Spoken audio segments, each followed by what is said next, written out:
같이 사도신경으로 신앙 고백하겠습니다. 전능하사 천지를 만드신 하나님 아버지를 내가 믿사오며 그 외아들 우리 주 예수 그리스도를 믿사오니 이는 성령으로 잉태하사 동정녀 마리아에게 나시고 본디오 빌라도에게 고난을 받으사 십자가에 못 박혀 죽으시고 장사한 지 사흘 만에 죽은 자 가운데서 다시 살아나시며 하늘에 오르사 전능하신 하나님 우편에 앉아 계시다가 저리로서 산자와 죽은 자를 심판하러 오시리라. 성령을 믿사오며 거룩한 공회와 성도가 서로 교통하는 것과 죄를 사하여 주시는 것과 몸이 다시 사는 것과 영원히 사는 것을 믿사옵나이다. 아멘. 우리 찬송가 524장 찬양드리겠습니다.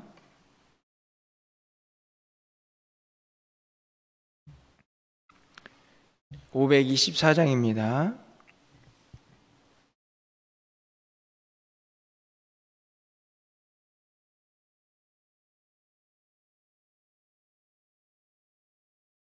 갈 길을 밝히 보이시니 주 앞에 빨리 나갑시다. 우리를 찾는 구주 예수 곧 오라 하시네. 죄악 벗은 우리 영혼은 기뻐 뛰며 주를 보겠네. 하늘에 계신 주 예수를 영원히 섬기리. 우리를 오라 하시는 말 기쁘게 듣고 순종하세.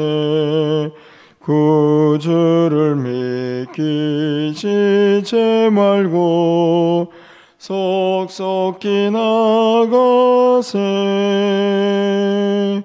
죄악 벗은 우리 영혼은 기뻐 뛰며 주를 보겠네.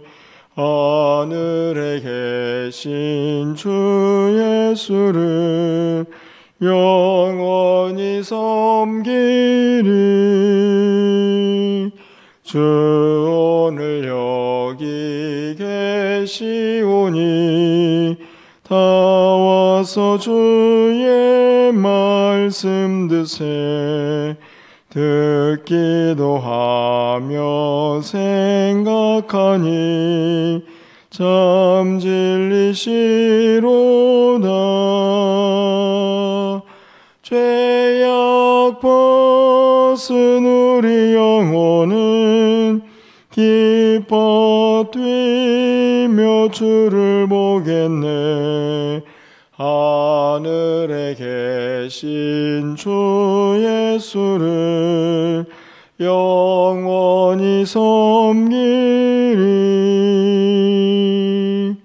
아멘. 오늘 하나님 말씀은 마태복음 21장입니다. 33절에서 46절 말씀 한 절씩 교독하고 마지막 절은 함께 읽겠습니다.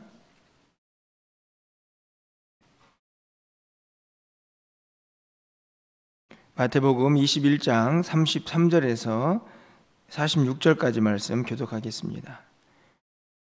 다른 한 비유를 들으라. 한 집 주인이 포도원을 만들어 산 울타리로 두르고 거기에 집자는 틀을 만들고 망대를 짓고 농부들에게 세로 주고 타국에 갔더니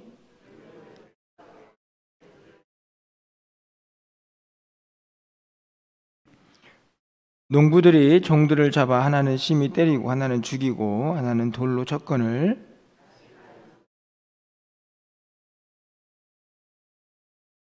그 후에 자기 아들을 보내매 이르되 그들이 내 아들은 존대하리라 하였더니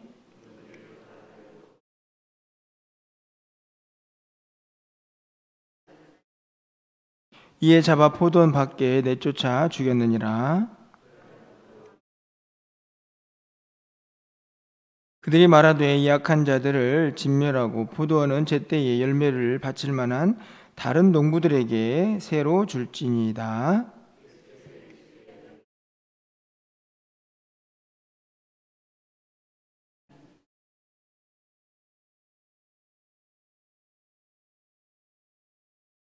그러므로 내가 너희에게 이르노니 하나님의 나라를 너희는 빼앗기고 그 나라의 열매 맺는 백성이 받으리라.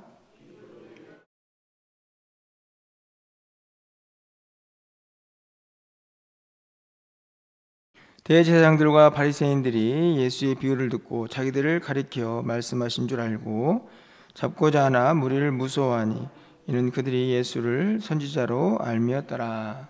아멘. 우리가 이 땅을 살아가는 동안에 여러 가지 일들을 하면서 사실은 어떤 일을 행할 때마다 거기에는 일정한 기대가 담겨져 있는 것을 보게 됩니다.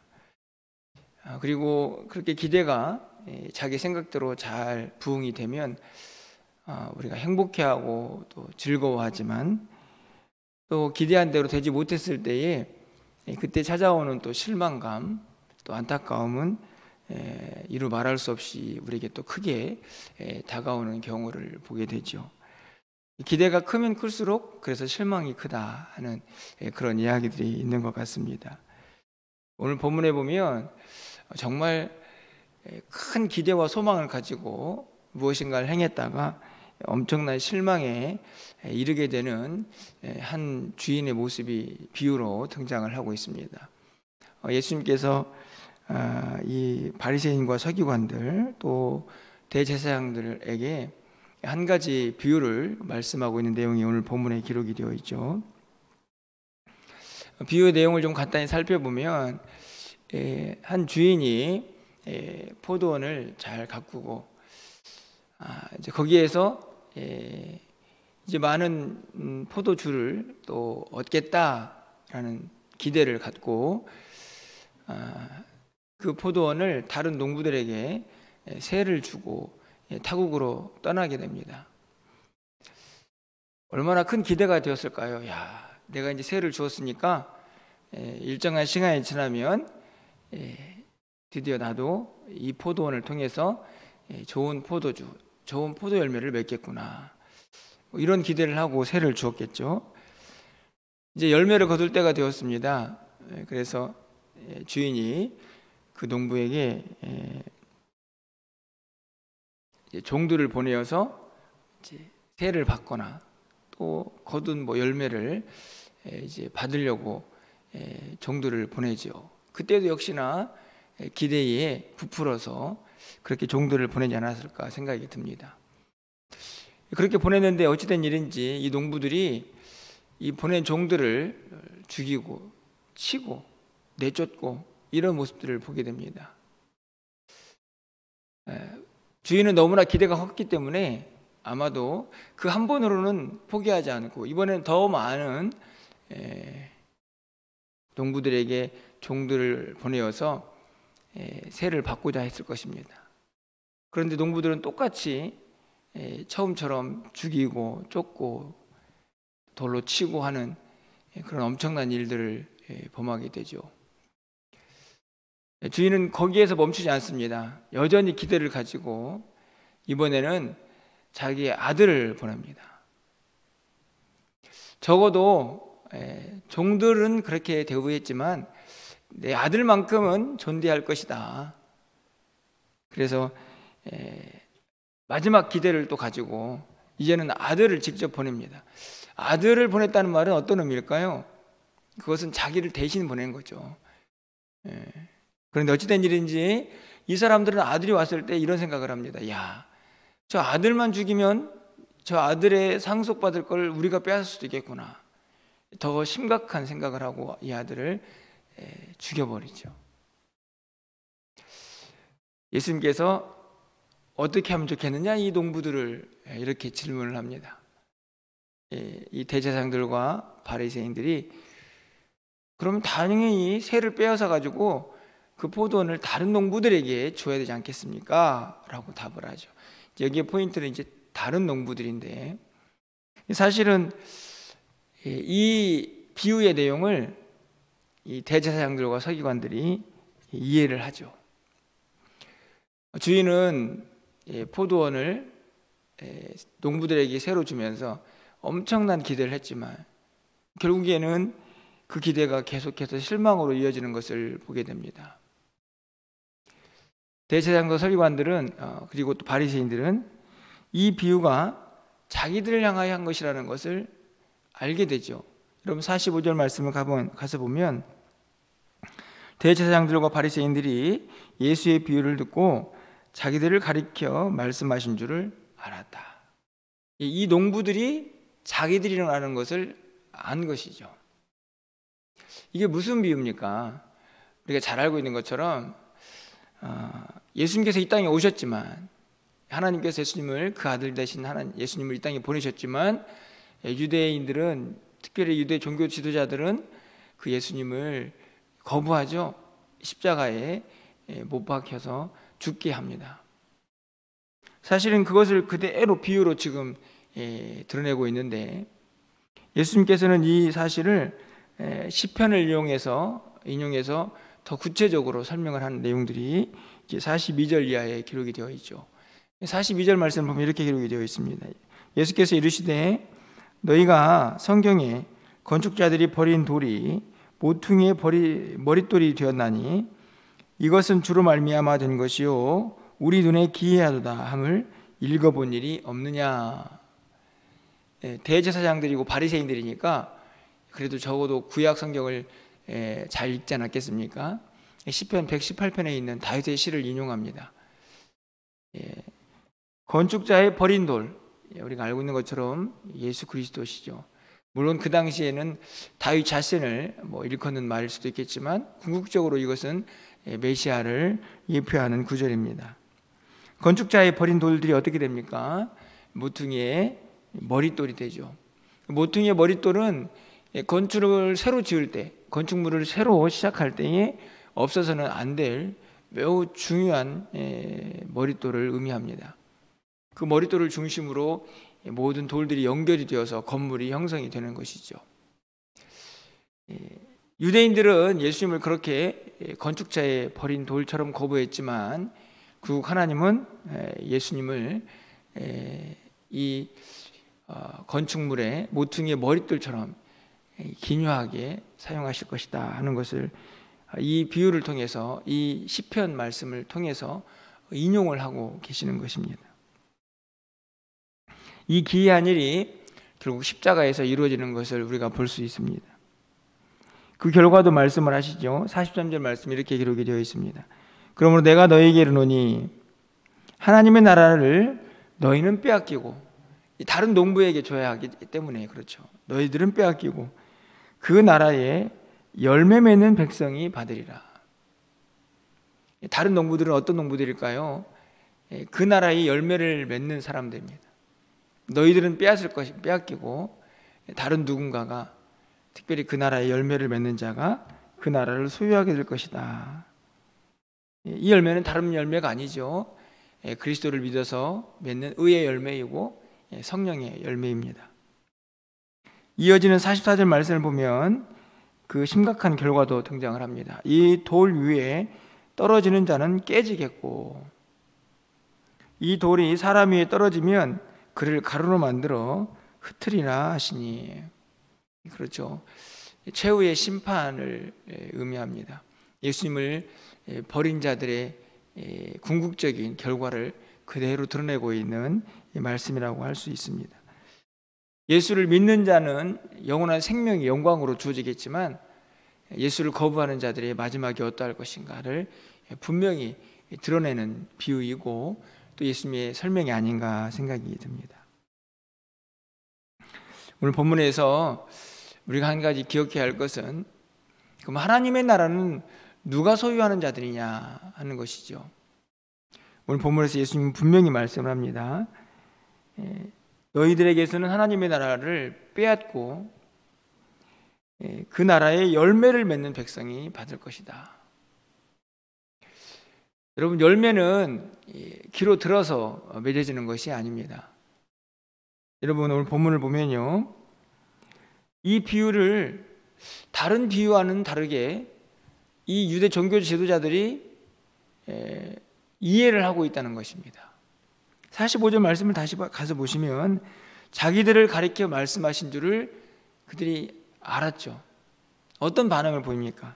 46절에 잡고자 하나, 예수님을 잡아야겠다, 다시 말하면 제거해야겠다. 분명히 자기들을 향하여 한 이야기인 줄 알았다면 정상적이라면 어떤 반응을 보여야 할까요?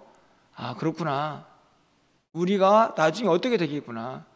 그러면 마음에 찔림을 받고 회개도 하고 어떻게 해서든지 하나님 나라를 소망하는 자들로 변화가 될 것 같은데, 이들은 그렇게 예수님이 누구인고 또 그 일이 어떻게 벌어질 것인가, 이 비유가 어떻게 이루어질 것인가를 알고 있음에도 불구하고 오히려 예수를 잡으려고 하고 있는 것을 볼 수가 있습니다.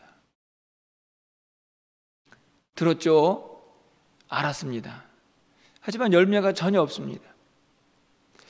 어찌 보면 이 농부들에게 주인이 종들을 한 번 보내고 두 번째 또 보내고 세 번째 아들을 보냈다라는 말은 이 주인의 기대가 얼마나 큰가 하는 것도 알 수 있지만, 한편으로는 그것을 위해서 얼마나 많은 기다림이 있었는가를 알 수 있습니다. 보내고 또 보내고 또 보내지만 그 많은 기회를 이들이 다 발로 차버리는 안타까운 모습을 볼 수가 있는 것이죠. 하나님의 나라는요, 듣는 자들의 것이 아닙니다. 열매를 맺는 자들의 것이죠.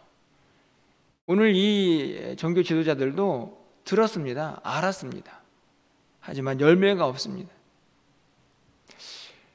문득 우리들의 모습을 좀 봅니다. 우리도 많이 듣고 알고 있죠.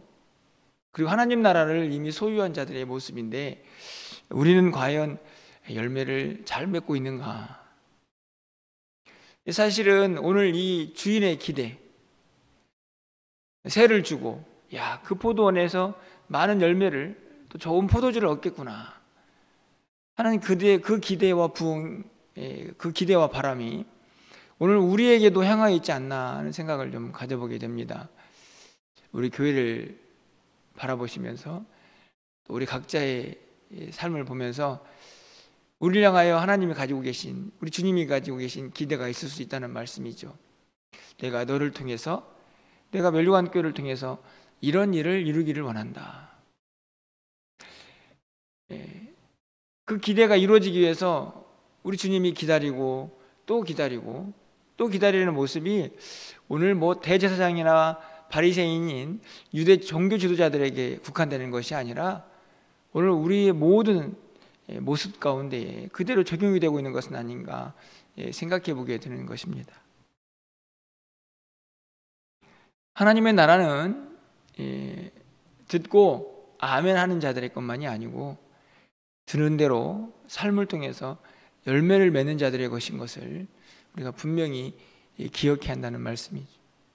그것이 주인의 기대에 부응하는 삶이라는 것을 오늘 본문이 분명하게 우리에게 가르쳐주고 있습니다.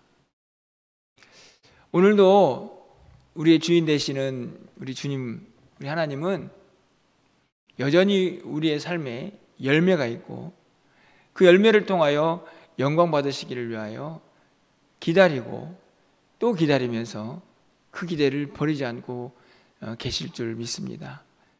오늘 이 아침에 기도할 때에 우리를 통하여 행하실 하나님의 기대, 원하시는 그 열매들, 그것들을 다시 한번 좀 생각하면서 우리가 그 기대에 부응하고 있는지, 또 우리는 어떤 모습을 하나님께 열매를 맺고 영광을 돌려야 할지를 다시 한번 생각하면서 오늘 한 날 우리의 모든 삶에 하나님이 기뻐하시는 열매로 영광을 돌리고 그 열매가 많이 맺어지는 구체적인 행동과 또 삶이 있는 그런 한 날이 되시기를 주님의 이름으로 간절히 축원합니다. 기도하겠습니다. 사랑의 하나님, 포도원의 주인은 기다리고 또 기다리면서 그곳에서 좋은 열매, 좋은 포도주 얻기를 기대했습니다. 하지만 그 기대가 큰 만큼 실망도 크게 다가왔던 안타까운 모습을 오늘 비유를 통하여 바라보게 됩니다. 혹시나 오늘 이 비유가 단순히 대제사장들이나 또 바리새인들이 아니라 오늘 우리를 향한 모습은 아닌지 다시 한번 돌아봅니다. 주님, 회개합니다. 주님께서 우리를 통하여 얻고자 하는 열매들이 잘 맺어지고 있는지, 주님이 기대하시는 그 삶의 모습에 부응하고 있는지 다시 한번 우리의 모습을 돌아보게 하시고, 우리에게 주어진 많은 기회들을 놓치지 아니하고 주님이 원하시는 자리로 돌아와서 주님께 많은 열매로 영광을 돌릴 수 있는 우리의 삶이 되게 하여 주시옵소서. 오늘도 한날의 삶을 살아갑니다. 들은 것으로 만족하지 않게 하시고 하나님의 나라는 열매 맺는 자들의 것인 것을 다시 한번 기억하면서 주여 주여 하는 자들만이 아니라 주님의 이름을 부르는 자들만큼 또 열매로 하나님께 영광을 돌리는 우리의 삶이 될 수 있도록 주께서 함께하여 주시옵소서. 우리 사랑하는 성도들의 한날의 삶을 온전히 주장하여 주시길 원합니다. 각자의 자리에서 하나님을 예배하게 하시고 하나님께 영광을 돌리게 하여 주시옵소서. 저들이 가는 곳곳마다 하나님의 나라가 확장되어 가게 하시고 예수 그리스도의 향기가 발하여지게 하여 주시옵소서. 오늘 저녁에 있을 금요 기도회 가운데서 함께 하셔서 예비하신 은혜가 차고 넘치는 귀한 시간이 되게 하여 주시옵소서. 오늘도 사랑하는 성도들의 기도를 하나님 들어응답하여 주시고 하늘문이 활짝 열려지는 귀한 아침 되기를 간절히 소망하고 우리 주 예수 그리스도의 이름으로 기도합나이다. 아멘.